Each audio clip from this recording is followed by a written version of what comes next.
Hamınızın bayramınız mübarək olsun.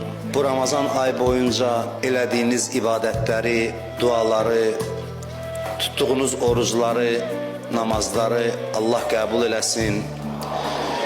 Çox mübarək bir gündür, çox mübarək saatlardır. İlin ən fəzilətli günlərindən biri Fitr bayramı günüdür. Ramazan ayının orucu bitdikdən sonra Allah mükafat paylayır. İndi biz bilmirik göylərdə nə xəbər var. Göyün mələkləri oruç tutanlara fəxr eləyir. Bugün ibadət eləyənlərə fəxr eləyir. Biz bu bir ay ərzində Allah bizə lütf elədi. Biz istəklərimizə, bəzi istəklərimizə yox deyə bildik. İnsan imtina etməyi bacardığına görə insandır. Ona görə bayrama Fitr bayramı deyirlər.